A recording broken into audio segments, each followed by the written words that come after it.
ఏడాది పాటు ఎంక్లోజర్లో గడిపిన నమీబియా చీతాలు ఇప్పుడు స్వేచ్ఛను పొందనున్నాయి. అవి అన్ని జంతువుల్లాగానే అడవిలో సహజ సిద్ధంగా గడపబోనున్నాయి. అందుకు భారత్ ప్రభుత్వం పచ్చ జెండా ఊపింది. 2013 ఆగస్టు 13న ఈ చీతాలను ఎంక్లోజర్లోకి ప్రధాని మోదీ విడుదల చేశారు. ఆపై సెప్టికేమియా అన్న వ్యాధి కారణంగా 3 చిరుతలు చనిపోయాయి. సంవత్సరం కాలం ఇక్కడ వాతావరణానికి అలవాటు పడేందుకు అడవిలోనే ఏర్పాటు చేసిన ఎంక్లోజర్లో ఇవి గడిపాయి.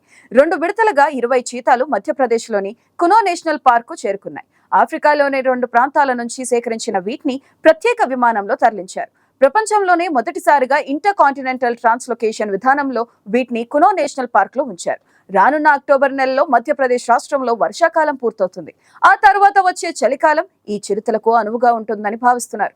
ప్రస్తుతం ఏడాది క్రితం తెచ్చిన 20 చిరుతలలో 3 చనిపోగా 17 చిరుతలు మిగిలాయి. వాటిలో గర్భం దాల్చగా 17 చిరుతలు జన్మించాయి. అయితే ఇక్కడి వాతావరణాన్ని తట్టుకోలేక 5 కప్స్ చనిపోగా 8 నెలల వయసున్న 12 చిరుత పిల్లలు జీవించి ఉన్నాయి. వాటితో కలిపి ఇప్పుడు కునో పార్క్ లో 25 చిరుతల సంతతి ఏర్పడింది. ఇప్పుడు ఈ చిరుతల్ని దశల వారీగా అడవుల్లోకి వదిలేయనున్నారు.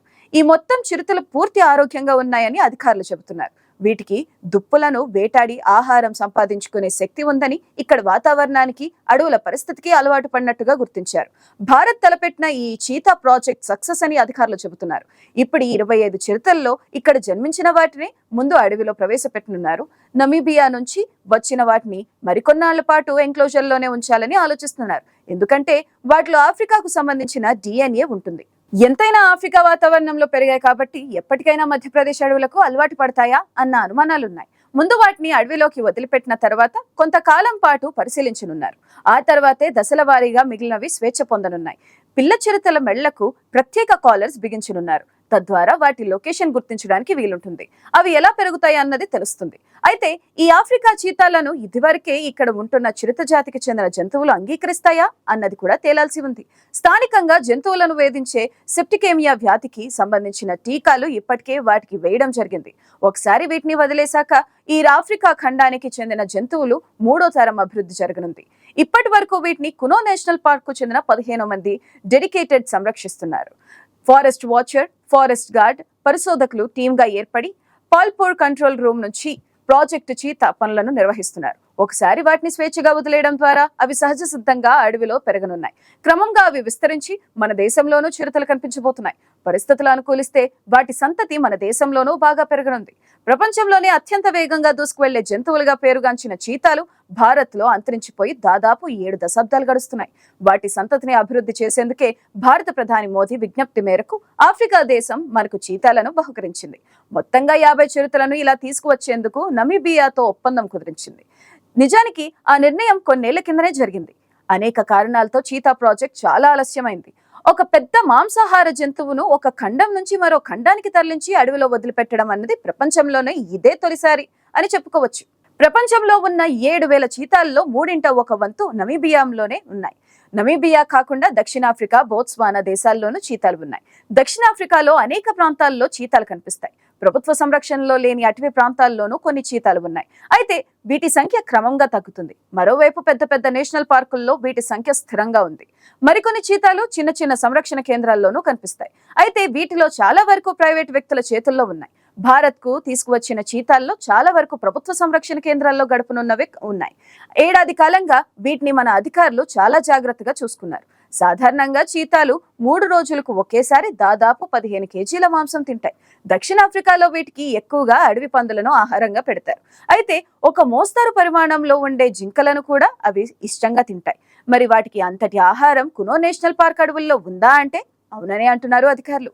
మధ్యప్రదేశ్ అడవుల్లో రకరకాలైన జింకలు, ఇతర జీవులు ఉన్నాయి. వేగంగా పరుగులు తీసే చీతాలకు వీటిని వేటాడే శక్తి సహజంగానే ఉంటుంది. నిజంగానే మరి ఏ జంతువు కన్నా వేగంగా చీతాలే పరిగెడతాయి. కానీ పులి, సింహాలు లాంటి ఇతర క్రూర జంతువుల దాడికి గురవుతుంటాయి. అందుకే ఘర్షణల నుంచి అవి దూరంగా వెళ్ళిపోయేందుకు ప్రయత్నిస్తాయి.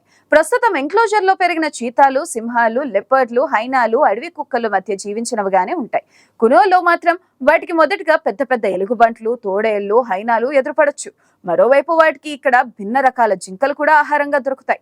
లెపర్డ్ లాంటి పెద్ద జంతువులు ఎదురుపడినప్పుడు ఎలా నడుచుకోవాలో ఇప్పటికే వాటికి అవగాహన ఉంటుంది. ఎందుకంటే వాటి జెనెటిక్ ఫార్మాట్ లో అది రచించబడి ఉంటుంది. ఎలాంటి కెంచెలు లేని కునో లాంటి అభయారణ్యాల్లో ఈ చీతాలు మారుమూల ప్రాంతాల్లోకి వెళ్లిపోయే అవకాశం ఉంటుంది. అందుకే ఉపగ్రహ సమాచారం లేదా విహెచ్ ఫ్రీ ట్రాకింగ్ కాలర్స్ సాయంతో వీటిని ఒక కంట కనిపెడుతుంటారు. మొదట కొంతకాలం వరకు ఎప్పటికప్పుడు వీటిని తెచ్చి మళ్లీ పార్క్ మధ్యలో వదిలిపెడుతుంటారు. కొన్ని రోజుల తర్వాత ఈ ప్రాంతానికి చీతాలు అలవాటు పడతాయి. తన శరీరం నుంచి వచ్చే వాసనతో ప్రాంతాలను అవి మార్కింగ్ చేసుకుంటాయి. వాటి వాటి హద్దులు నిర్ణయించుకుంటాయి. మొత్తానికి చీతా ప్రాజెక్ట్ ద్వారా ఆఫ్రికాకు చెందిన చిరుతలు మన దేశపు అడవుల్లో దర్శనమివ్వబోతున్నాయి. ఇక్కడే ఒకసారి మన దేశంలోని సింహాల జనాభా గురించి కూడా తెలుసుకోవాలి. ఒకప్పుడు మన దేశంలో వీటి సంఖ్య 20 మించని విధంగా ఉండేది. ఇప్పుడవి 700కు పైగా ఉన్నాయి. అయితే ఇవన్నీ కేవలం ఒక్క గుజరాత్ రాష్ట్రంలోనే ఉన్నాయి. అంతరించిపోయే ముప్పు ఉన్న జంతువులను కేవలం ఒక ప్రాంతానికి పరిమితం చేయకూడదని అటవీ జంతువుల పరిరక్షణ శాస్త్రం చెబుతుంది. వాటిని 2 లేదా 3 చోట్లకు విస్తరింపచేయాలి. అప్పుడే వాటికి భవిష్యత్తు భద్రత ఉంటుంది.